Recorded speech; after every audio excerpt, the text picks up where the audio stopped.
தளபதி ஒளி அவளி தொண்டன் ஒளி. எப்பயுமே ஏதோ வந்தோம் போனோன்னு இருக்கக்கூடாது, ஏதாவது ஒன்று செஞ்சுருக்கோம். அந்த செஞ்சது வந்து அவங்களுக்கு யூஸ்ஃபுல்லாக செய்யணும்னு நினைக்கிறேன். அதனால் கூப்பிட்டு உட்கார வச்சு சாப்பாடு போட்டு வெறும் வந்தோம் ஏதோ பொருளை கொடுத்தோன்னு மட்டும் இல்லை, அவங்களுக்கு வந்து வடை பாயசத்தோட சாப்பாடு போட்டிருக்காரு. தளபதியை முதலமைச்சராக உட்கார வைக்கணும், இதுதான் எங்களோட மொத்த வேலையே. இன்னும் எந்த தலைவரும் அந்தமாரி செய்யலையே, மக்களை வந்து கூப்பிட்டு உட்கார வச்சு பேசி நிவாரணம் கொடுத்து இன்னும் எந்த தலைவரும் அந்தமாரி பண்ணதே இல்லையே.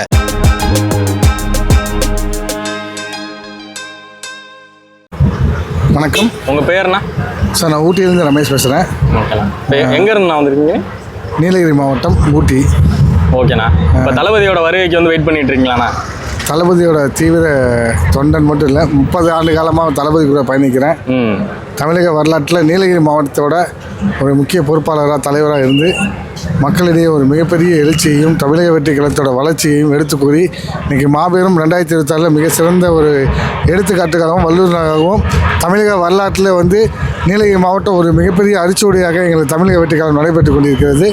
இந்த தினம் பார்த்திங்கன்னா தளபதி அவர்கள் வருகை இந்தியா மட்டும் இல்லை, தேச தலைவர் அனைத்து தலைவர்களும் எதிர்பார்த்துட்ருக்காங்க.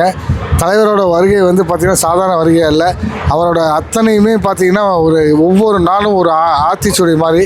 ஸோ எங்கள் தலைவர் வர்றது வந்து மிகப்பெரிய ஒரு வெற்றி. தமிழக வரலாற்றில் எங்கள் தளபதிக்காக காத்து கொண்டிருக்க பல லட்சக்கணக்கான மக்கள் இன்னும் காத்துட்ருக்காங்க. டிவிலையும் சரி எல்லாமே அவர் எப்போ வருவான்னு சொல்லி ஏற்றுக்கிட்டு இருக்காங்க. ஸோ எங்களோட வரலாற்று மிக்க சிறப்பு மிக்க இந்த 100 விழாவில் மிக சிறப்பான விஷயங்கள் நிறைய நடக்கும் என்பதை இப்போ அம்பேத்கர் நினைவு நாள் அன்னைக்கு ஒரு நூல் வந்து வெளியிடுறாருன்னா அதை பற்றி நீங்கள் என்ன நினைக்கிறீங்க? தளபதியோட ஒவ்வொரு விஷயம் பார்த்திங்கன்னா மாசாக இருக்கும். அவர் செய்கிற ஒவ்வொரு காரியமும் வந்து யாராலும் செய்ய முடியாது. ஏன்னா எல்லாமே அவர் பார்த்து பார்த்தா செய்வார். தமிழக மக்களுக்கு இருந்தாலும் சரி, தமிழகத்தில் ஒவ்வொருத்தருக்கும் பார்த்து பார்த்தா செய்வாங்க. ஒவ்வொரு மாவட்டத்தில் இருக்க ஒவ்வொரு விஷயம் பார்த்திங்கன்னா இந்த இடம் வந்து பார்த்திங்கன்னா ஒரு சிறப்புமிக்க இடம்.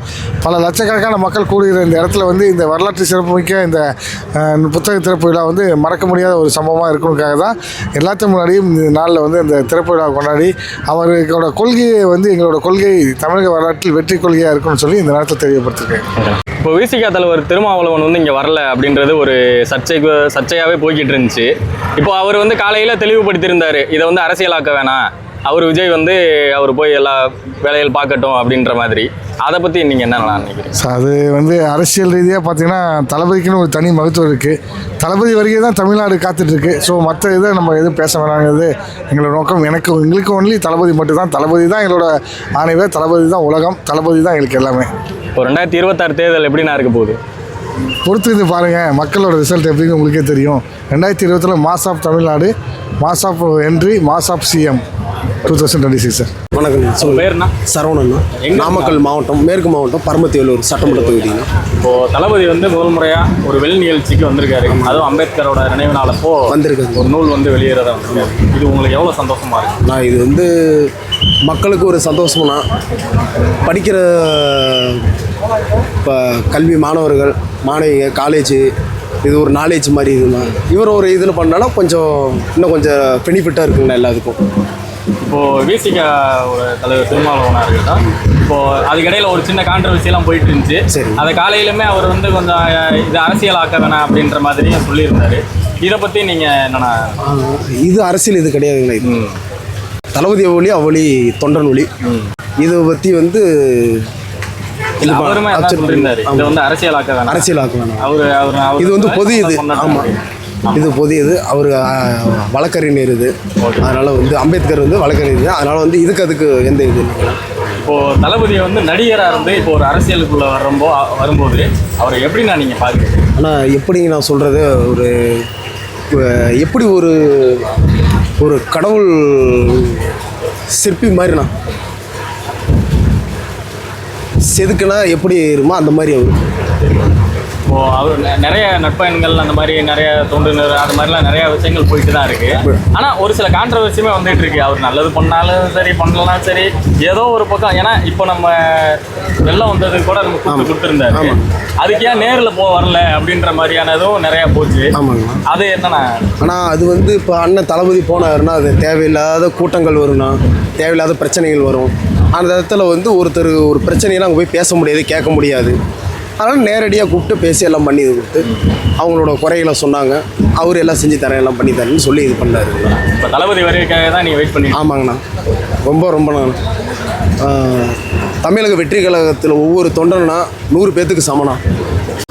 எந்த ஊர்லேருந்து நான் வந்திருக்கீங்க? நம்ம சென்னை வேளச்சேரியிலேருந்து வரும்போது தென்சென்னை மாவட்டம் வேளச்சேரி சட்டமன்ற தொகுதி 175 வட்டம். ஓகேண்ணா. இப்போது அம்பேத்கர் நினைவு நாள் அனுப்போ இப்போ வந்து புக்கு வந்து வெளியிடுறாரு, அது வந்து தளபதி வெளியிடுறாரு. இப்போ அது உங்களுக்கு எவ்வளோ சந்தோஷமாக இருக்குங்க?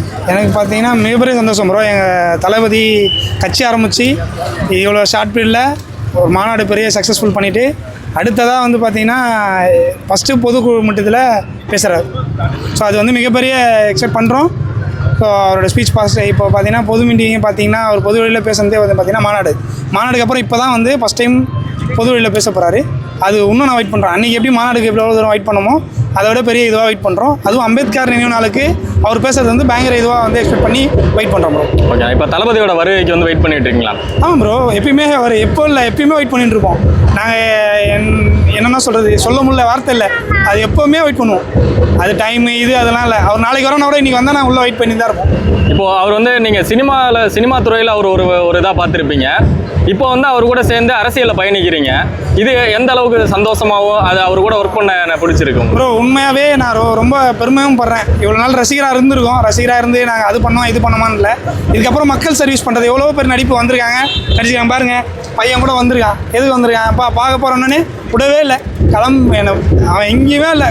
ஸ்கூல் உயிர் எடுத்துகிட்டு இருந்தான். இப்போ அவனுக்குள்ளே ஸ்பெஷலாக ரொம்ப ட்ரை பண்ணி டிக்கெட் வாங்கி வந்திருக்கோம் உள்ள. ஸோ பார்த்தீங்கன்னா ரொம்ப இதாக வெயிட் பண்ணுறோம். அதே மாதிரி தளபதியை ஸ்க்ரீன் ப்ளே பார்த்தது எல்லாரும் ஸ்க்ரீன் ப்ளே பார்த்துட்டான்ல. தளபதியோட இது வந்து பார்த்தீங்கன்னா ஒரு ஸ்டெப்பு எல்லாருமே பார்த்துட்டு தான் இருக்கீங்க. ஸோ சோசியல் மீடியா உங்களுக்கு எல்லாருக்குமே நல்லா தெரியும். அடுத்தடுத்த ஸ்டெப் வந்து பார்த்தீங்கன்னா எல்லாமே நல்லா ப்ராப்பராக இருக்கும்.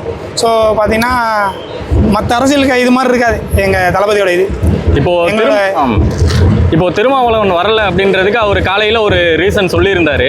இதை வந்து அரசியலாக்காதீங்க, அவர் வேலையை பார்க்கட்டும் அப்படின்ற மாதிரி. அதை பொறுத்து அதை நீங்கள் எப்படி பார்க்குறீங்க? கண்டிப்பாக ப்ரோ, தப்பு இல்லை. எப்பயுமே எது ஒரு விஷயம்னாலும் அரசியலாக பார்த்துட்டே போயிட்டுருக்கூடாது.